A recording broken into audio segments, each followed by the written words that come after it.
If you enjoy the content, please like the video and subscribe to my channel Nightmare Archives. The first signs of trouble came long before the television. Mark Harrison had always been a light sleeper, but this was different. Insomnia crept into his life like a slow-moving poison, transforming his once predictable existence into a nightmare of endless wakefulness. It began innocently enough. A missed deadline at work, a sudden project that required late nights, then the stress of potential layoffs. Each night, sleep became more elusive, more of a distant memory. What started as occasional restlessness morphed into a complete breakdown of his body's natural rhythms. His studio apartment bore the scars of his sleepless descent. Blackout curtains hung permanently closed, blocking any hint of natural light. Empty coffee mugs created a landscape of ceramic towers on every available surface. Prescription bottles lined the bathroom counter, a pharmaceutical graveyard of failed sleep aids. Ambien Lunesta, Sonata. Each promised relief, each delivered nothing but bitter disappointment. At 35, Mark looked decades older. His once athletic frame had withered, muscles turning soft from lack of proper rest. As a freelance graphic designer, he'd always prided himself on creativity and precision. Now, his hands shook constantly, fine motor skills deteriorating with each sleepless night. Clients stopped calling, contracts dried up. The doctors were increasingly concerned. Multiple sleep studies, countless prescriptions, referrals to specialists. Nothing worked. They spoke in hushed, professional tones about extreme sleep deprivation, about the human body's limits. Mark heard their warnings, but something deeper drove him now. A fear that went beyond mere exhaustion. The night of the broadcast started like any other endless night, through to 2:33 a.m., a time that had become intimately familiar.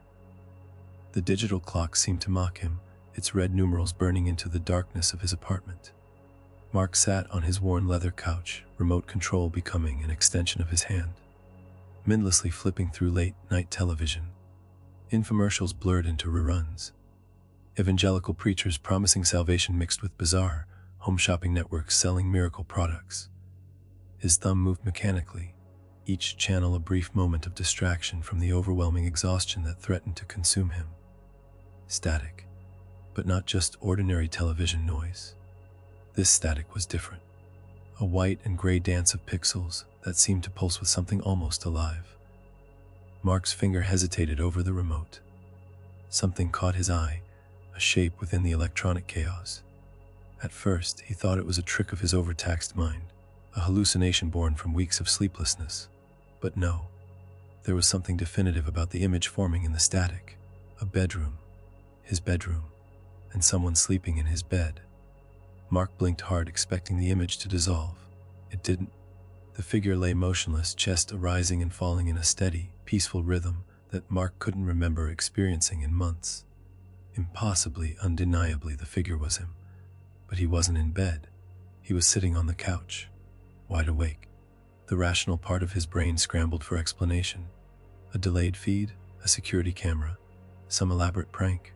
But something deeper, something primal, knew this was different. Then the figure moved. Not a subtle shift, not an accidental twitch. A deliberate, calculated movement that defied natural motion. The version of himself on screen slowly sat up, stretching with an unnatural fluidity that made Mark's skin crawl. Its head turned. Those eyes, his eyes, locked directly onto him, and it smiled. A smile that wasn't his. A smile that knew something he didn't. The screen flickered. Static built to a crescendo, a white noise that seemed to penetrate beyond his ears, vibrating through his entire body. Then, crystal clear despite the grainy image, Mark heard a voice, his own voice. "Don't sleep." Mark's hand froze, remote control suddenly feeling impossibly heavy. His first instinct was denial, hallucination, another symptom of extreme sleep deprivation. He'd read about these. Visual and auditory hallucinations were common when the human brain was starved of rest. But this felt different. He reached for the television, fingers trembling. The power button seemed miles away. When he finally managed to press it, nothing happened. The static continued. The other version of himself continued to smile. Unplugging the television seemed the next logical step. Mark pulled the cord, but it was already unplugged, had been for hours. Yet the broadcast continued. His phone. He'd call someone, verify this was real. But as he reached for it, the screen on the television changed. Now the broadcast showed him, the real him, sitting on the couch, staring at the television. Exactly as he was doing right now, the figure on the screen raised its hand, slowly, deliberately. Mark raised his own hand. A second later, something was very wrong, and it was only beginning. The human mind can only resist sleep for so long. Mark knew this intellectually, academically. He'd read countless medical journals during his months of insomnia. The human body requires rest. Deprivation breaks down neural pathways, disrupts cognitive function, creates hallucinations that blur the line between reality and imagination. But knowing and experiencing were two entirely different things. By the fourth day without sleep, the world had become a kaleidoscope of shifting realities. His apartment transformed around him, walls seeming to breathe, shadows stretching and contracting like living things. The television remained his constant companion, the static, filled broadcast never leaving, always watching. His laptop became a portal of desperate research. Forum posts, medical websites, obscure psychology journals. Anything that might explain what was happening. Each search returned fragmented information, cryptic warnings that seemed to speak directly to his current nightmare. A forum post from 3 years ago caught his attention. User, Nightwatch87, had written a series of increasingly paranoid messages about a broadcast that seemed to follow him, watching, waiting. The final post, dated just weeks after the first, was chilling in its brevity. It's here. Don't sleep. If you sleep, it takes your place. Mark's fingers hovered over the keyboard. Something about the post felt familiar. Too familiar. The television flickered.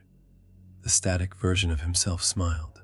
Exhaustion pressed against him like a physical weight. His eyes burned, vision blurring at the edges. Hallucinations danced just beyond his peripheral vision. Shadows that moved when he wasn't looking, shapes that dissolved the moment he tried to focus. He'd tried everything to stay awake. Coffee became a constant companion, brewing pot after pot, the bitter liquid a lifeline.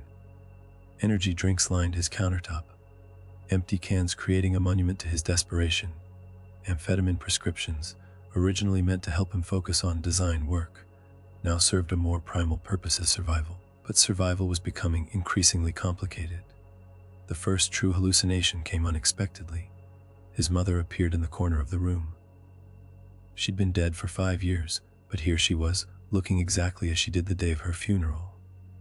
Pale, serene, her mouth moved but no sound came out. Then she spoke. "Just rest, sweetheart," she said, her voice a perfect replica of memories Mark had tried to suppress. "Close your eyes, it's okay." When he blinked, she was gone. The television static chuckled. Phone calls became a special kind of torture. Each time he dialed 911, his sister, a friend, his former boss, the result was the same static, and then his own voice whispering those same words, "Don't sleep." He discovered an online thread discussing similar experiences, fragmented stories of people who had encountered something in the static, broadcasts that showed impossible things, versions of themselves that moved independently, that seemed to know everything. One post stood out, a user claiming to have spoken directly with someone who had experienced the same phenomenon. A video call link remained active at the bottom of the thread. Mark hesitated, then clicked. The connection was instantaneous, but something was wrong. The face on the other end of the video call was his own, not a similar-looking person, not a distant relative, exactly him, down to the stubble, the exhausted eyes, the slight scar on his chin from a childhood accident. The connection distorted. Pixels shifted and rearranged. His doppelganger spoke. "You can't sleep," it said. "If you sleep, it takes your place." Then the call ended. On the television, the static version of himself smiled and began mouthing words. A second later, Mark's own mouth moved, repeating the words against his will. The broadcast was controlling him now. Challenges began, subtle at first, then increasingly disturbing. The on-screen version of himself would gesture, would mime actions that Mark found himself compelled to follow. "Find something sharp. Hold it against your palm. If you drop it, you fail." His hands moved on their own. He found a knife. The hallucinations escalated. His dead mother, his best friend, appearing in impossible moments, their faces twisting, mouths stretching too wide, whispering impossible things. Just close your eyes. It's okay. You've been up long enough. Mark knew the rules now. If he slept, something would take his place. Something from the static would emerge, replace him. But how long could he resist? The television watched, waiting. The human body has limits, boundaries that, when crossed, transform survival into something more primal, more desperate. Mark had long since passed those boundaries. Days and nights blurred together. Time became a meaningless construct. The clock no longer mattered. Only staying awake mattered. Only survival. His apartment had transformed into a battlefield of survival. Walls covered with scribbled notes, interconnected with red string like some mad detective's conspiracy board. Caffeine-stained mugs created towers of ceramic and dried coffee. Prescription bottles scattered like fallen soldiers. Each one a failed attempt to control what was happening. The television remained constant. The static version of himself always watching, always waiting. Challenges came more frequently now. Brutal, impossible. The on-screen version of Mark would gesture, would create scenarios designed to keep him awake, to keep him fighting. First, it was simple tests. Hold something sharp against your palm. Don't drop it. Stay alert. Then the challenges grew more complex, more twisted. Cut your arm, the static version would mime. Just a little, just enough to stay awake. And Mark would find himself reaching for a razor blade. Call someone, anyone, but don't let them help you. Hallucinations became more elaborate, more personal. His dead mother appeared first, pale, serene, her face a perfect recreation of memories he'd tried to suppress. "Just rest, sweetheart," she would say, her hand reaching out to stroke his cheek. But when he looked closer, her fingers were too long. Her smile stretched impossibly wide. "Close your eyes," she whispered. "It's okay." His best friend Michael appeared next, but not the Michael he remembered. This version was gaunt, pale, eyes sunken into dark sockets. "You've been up too long," Michael would say, his voice a perfect mimicry of comfort. "Just let go." But Mark knew the rules now. If he slept, something would take his place. Something from the static would emerge, replace him. The online research continued. Fragmentary evidence of others who had experienced similar phenomena, forum posts, archived discussions, each one a breadcrumb of potential understanding. One thread particularly caught his attention, a series of posts describing a cyclical phenomenon, a broadcast that hunted, that replaced. It chooses victims. One post read, "Those already disconnected, those already struggling." Mark fit that description perfectly. His body began to betray him. Microsleeps, brief uncontrollable moments of unconsciousness, started happening more frequently. Seconds where reality would slip, where the static would seem to surge closer. The challenges from the television became more elaborate, more cruel. "Stay awake," the static version would gesture. "Prove you're strong enough." Sometimes it would show him past victims, faces frozen in static, watching, waiting, their expressions a mixture of terror and resignation. Mark's perception of reality continued to fracture. Objects moved when he wasn't looking. Time seemed to stretch and compress. The laws of physics became suggestions rather than rules. His phone remained a conduit of terror. Each call, to emergency services, to friends, to family, resulted in the same thing, static, and then his own voice. "Don't sleep." Always those three words. The final game was approaching. Mark could feel it. Something was coming. Something that would demand a choice, stay awake or surrender. The television flickered. The static version of himself smiled and waited.